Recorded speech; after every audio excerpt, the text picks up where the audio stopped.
Governor Punjab سردار سلیم حیدر خان صاحب ہمارے ساتھ موجود ہیں. آج کچھ سیاست سے ہٹ کے لندن کی یادیں تازہ کرتے ہیں، کیونکہ محترمہ بے نظیر بھٹو شہید لندن میں بہت رہی اور یہ ان دنوں آتے بھی بہت ہوتے تھے. راج صاحب، آپ کچھ ہمیں بتائیں گے؟ وہ 2004، 5، 6 آپ یہاں بھی آتے تھے، ملتے بھی تھے، ملاقاتیں بھی ہوتی تھیں. اپنی لیڈر کی کچھ یادیں. بسم اللہ الرحمن الرحیم. آپ نے بڑی ایک سمجھیں تو بالکل دل کو چھو لینے والی جو ہے وہ یادیں تازہ کرانے کی کوشش کی. محترمہ بے نظیر بھٹو شہید، آپ نے بھی دیکھا، آپ جو ہے وہ سارا ان کو کور کرتے تھے. بہت ایک عظیم لیڈر تھیں، ایک عظیم انسان تھی، اور ایگزائل میں ان کی جدوجہد جو ہے وہ ساری میرے سے زیادہ آپ کے سامنے ہے، کیونکہ آپ تواتر سے ان کے ساتھ رابطے میں بھی تھے، ان کو ساری کوریج کرتے تھے. لیکن آپ دیکھیں کہ وہ ایسی عظیم لیڈر تھیں کہ مشرف کا وہ مارشل لا جو ہے وہ بڑا سخت تھا، اور بڑا شروع میں تو بہت زیادہ پریشر تھا، لیکن اس کے باوجود کبھی بھی جو ہیں وہ کمزور نہیں پڑی، بلکہ انہوں نے اپنی ایک جدوجہد جو ہے وہ بڑی دلیری کے ساتھ وہ جاری رکھی، اور ساتھ ساتھ ڈائلاگ اور اپنے اسپیس لینے کی جو ہے وہ پوری کوشش جو ہے وہ کرتی نہیں. پارٹی کو موبلائز رکھا، ایک ایک بندے پہ نظر رکھی، ایک ایک بندے کو میسیجز کیے، ان سے رابطہ کیا، ان سے حال حوال یہاں پہ ان کو ٹائم دیتی تھیں، دبئی میں دیتی تھیں، بات سنتی تھیں، پارٹی کو بھی قائم رکھا، ساتھ جدوجہد ادھر بھی جاری رکھی، اور انٹرنیشنل لیول پہ بھی دنیا کے سامنے پاکستان کا مقدمہ رکھا، پاکستان کی جمہوریت کا مقدمہ رکھا. اور پھر آخر آپ دیکھیں کہ بغیر کسی لڑائی جھگڑے کے، بغیر کسی توڑ پھوڑ کے، بغیر کسی ایجیٹیشن کے انہوں نے اپنا مقصد حاصل کر لیا. ہاں، میں یہ سمجھتا ہوں کہ مسلمان ہونے کی حیثیت سے ہمارا ایمان ہے، جو ٹائم مقرر ہے اس پہ جانا ہے. بی بی نے تو شاید جانا تھا، ان کا یہ ٹائم مقرر تھا، اور اسی طرح انہوں نے شہادت کا رتبہ حاصل کرنا تھا. لیکن نقصان جو ہوا وہ ملک کا بہت بڑا ہوا، اور پاکستان کی عوام کا ہوا، اور ان غریبوں کا ہوا کہ جو توقعات لگا کے شہید محترمہ کے ساتھ بیٹھے ہوئے تھے، اور محترمہ کو ان سے چھین لیا گیا. اچھا، ان دنوں میں مساق جمہوریت بھی ہوا، اور مسلم لیگ نون کے جو صدر ہیں میاں محمد نواز شریف اور محترمہ بے نظیر بھٹو شہید کے درمیان ایک بہت اچھی ہم آہنگی بھی ہو گئی ہے. تو آپ کیا سمجھتے ہیں کہ بے نظیر بھٹو کی شہادت سے اس میں کوئی فرق پڑا جو آگے چلے پاکستان کے حالات اور واقعات؟ اس پہ کیا آپ کا ایز اے پیپلز پارٹی کے ورکر ہونے کے؟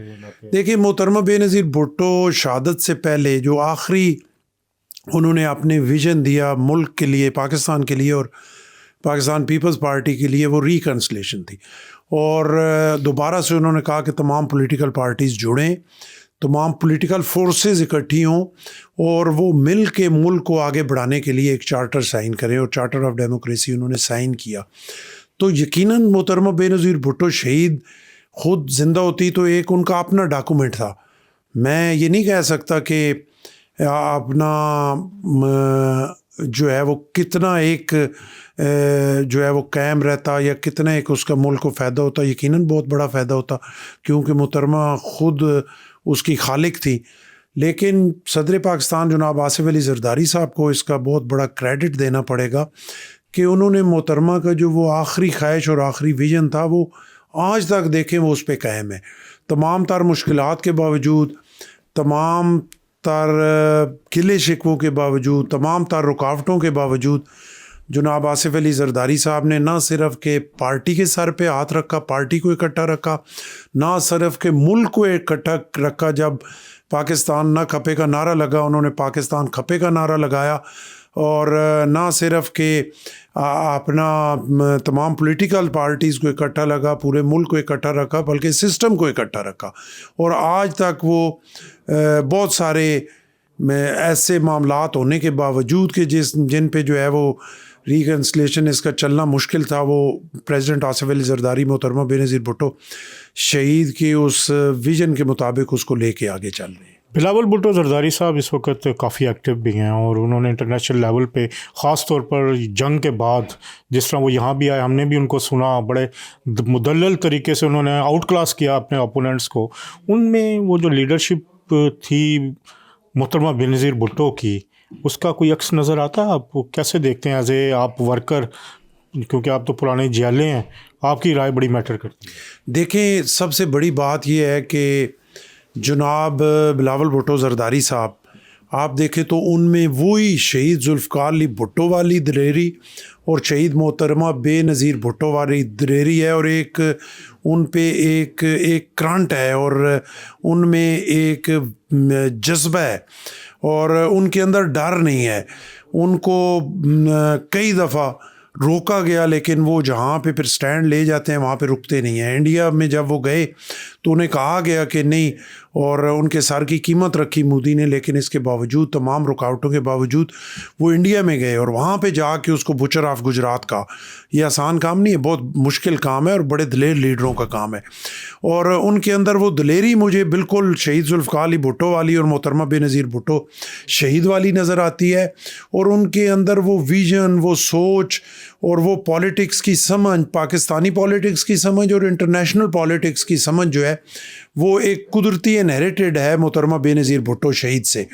تو مجھے بالکل پورا یقین ہے کہ انشاءاللہ بلاول بھٹو اس ملک کے پرائم منسٹر بنیں گے، تو آپ کو ایک انشاءاللہ محترمہ بے نظیر بھٹو شہید کی ایک ٹرو کاپی انشاءاللہ ان میں کب بنیں گے آپ کے خیال میں محترم بلاول بھٹو صاحب وزیر اعظم؟ انشاءاللہ اگلے الیکشن میں. دیکھیں، ابھی ہم سے پوچھا جاتا ہے کہ یہ جو اسمبلی چل رہی ہے اس کے دوران یا کوئی، جیسے آپ نے پہلے محترمہ بے نظیر بھٹو شہید صاحبہ کا کہا، تو ہم اس جو ایک چارٹر آف ڈیموکریسی ہے اسی پہ کھڑے ہیں، اس کے صحیح ٹرو میرٹ اینڈ اسپرٹ پہ کھڑے ہیں اور اس سسٹم کو چلا رہے ہیں. ہم بالکل نہیں چاہتے کہ یہ موجودہ جو سسٹم ہے اس کو کسی طرح بھی کوئی ڈی اسٹیبل کیا جائے یا نقصان دیا جائے یا اس کو تھوڑا بھی ہلایا جلایا جائے، کیونکہ ہم سمجھتے ہیں کہ اگر اس سسٹم کے ساتھ چھیڑخانی کی گئی تو ملک کا نقصان ہوگا. آپ کے پاس آپشن کوئی نہیں ہے کہ آپ ملک کو اس کے بعد آپ کیسے چلائیں گے.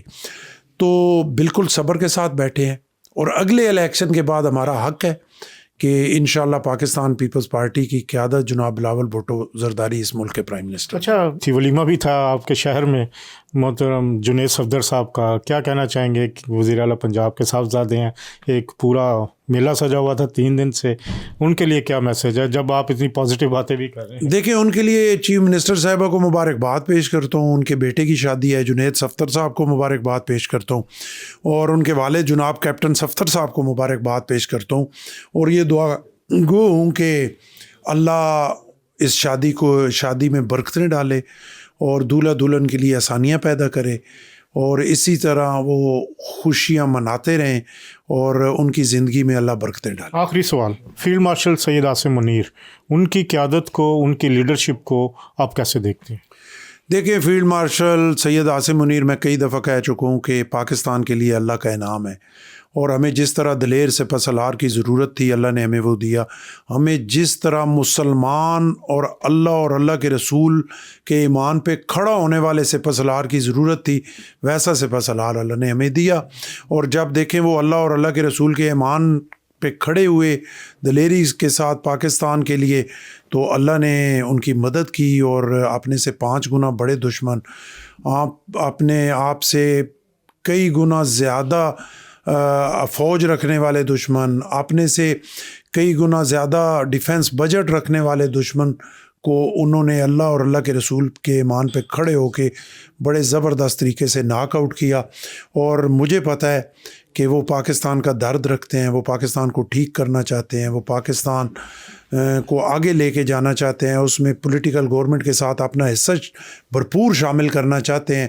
میں دعا گو ہوں کہ اللہ انہیں کامیاب کرے اور اللہ پاکستان کو کامیاب کرے اور پاکستان کا پرچم. فوج کے مخالف جو ہیں، جو یہاں بیٹھ کے بھی مخالفت کر رہے ہیں پی ٹی آئی کے خاص طور پہ لوگ، ان کو کیا پیغام، اور کیا عمران خان باہر آ رہے ہیں؟ میں صرف ان کو ایک ہی بات کہتا ہوں، دیکھیں وہ بھی پاکستانی ہیں، ہمارے اپنے ہیں، لیکن وہ تھوڑے سے اپنی پٹڑی سے ہٹے ہوئے ہیں. انہیں یہ صرف ایک پوائنٹ ہے میرا کہ عمران خان جتنے مرضی پاپولر ہو جائے، یا کوئی پولیٹیکل لیڈر جو ہے وہ جتنا مرضی پاپولر ہو جائے، لیکن اگر آپ کی فوج کمزور ہوگی اور آپ کی فوج اتنی طاقتور نہیں رہے گی، تو پھر خدا نہ خواستہ پاکستان قائم نہیں رہ سکتا. خدا نہ خواستہ آپ کا شام، عراق، صومالیہ، سوڈان، وہ والا ہو جائے گا، اور آپ اسی وجہ سے قائم ہیں، اللہ نے اسی وجہ سے آپ کو جو ہے وہ کھڑا رکھا ہوا ہے کہ اللہ نے آپ کی فوج کو تکڑا رکھا ہوا ہے۔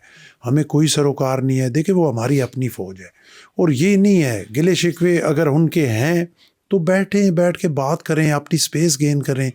اور فوج میں کون ہے؟ فیلڈ مارشل صاحب جو ہیں وہ بھی ہم میں سے ہیں نا، میں پنڈی سے ہوں، وہ بھی پنڈی سے ہیں، وہ ڈیری حسن آباد میں ساری زندگی رہے، میں سر سید اسکول میں آ کے پڑھتا رہا، تو ایک رشتہ لنک ہم میں سے ہے نا۔ کوئی وہ فوج میں جو جرنیل اور یا سارے ہیں وہ کوئی باہر سے تو نہیں ہے، پاکستان کے ہیں، کوئی آپ میں آپ کی فیملی سے ہے، کوئی میری سے ہے، کوئی دوسرے، تو ان سے بات ہو سکتی ہے، ان سے ہم جو ہے وہ چیزوں کو لائن اپ کر سکتے ہیں، چیزوں کو بہتر کر سکتے ہیں، بات چیت کر سکتے ہیں۔ جب آپ کے اپنے پلے کچھ ہوگا، آپ جمہوریت کو سٹیج پہ لے جائیں گے، فوج خود بخود اپنی جگہ پہ رہ کے کام کرے گی۔ آج بھی وہ تو سویلین گورنمنٹ کے ہر آرڈر کے پابند ہیں، لیکن میں ان سے پی ٹی آئی کے جو دوست ہیں انہیں یہ کہوں گا کہ صرف اس بات کو سوچیں کہ صرف پاپولیرٹی سے کام نہیں چلتا، تکڑی فوج ہوگی، ڈسپلن فوج ہوگی، اور جدید ٹیکنالوجی سے لیس ہوگی۔ دیکھیں ہماری اس فوج نے، انہی جرنیلوں نے، اسی فیلڈ مارشل نے، اسی ایئر چیف نے، اسی بیری چیف نے بہت کم بجٹ، اونٹ کے منہ میں زیرے کے برابر بجٹ میں انہوں نے جو دنیا کا تیسرے نمبر کا جو ہے وہ ڈیفنس بجٹ رکھنے والا ملک ہے اس کو آؤٹ کلاس کیا۔ تو ان کی صلاحیتیں تو ہیں، انہوں نے وہ سارا کچھ کیا، کیونکہ ہم غریب ملک ہیں، ہمارے وسائل اتنے نہیں ہیں، لیکن اس کے باوجود اسی فوج نے، انہی فیلڈ مارشل نے، انہی جرنیلوں نے، انہی بیری ایئر چیف نے جو ہے آپ کو وہ کر دکھایا کہ جو شاید دنیا ماننے کے لیے تیار نہیں تھی، اور آج پوری دنیا ان کو اپریشیٹ کر رہی ہے۔ تو ہوش کے ناخن لیں اور اپنے ہاتھوں سے جو ہے اپنے ملک کو بربادی کی طرف مت لے کے جائیں۔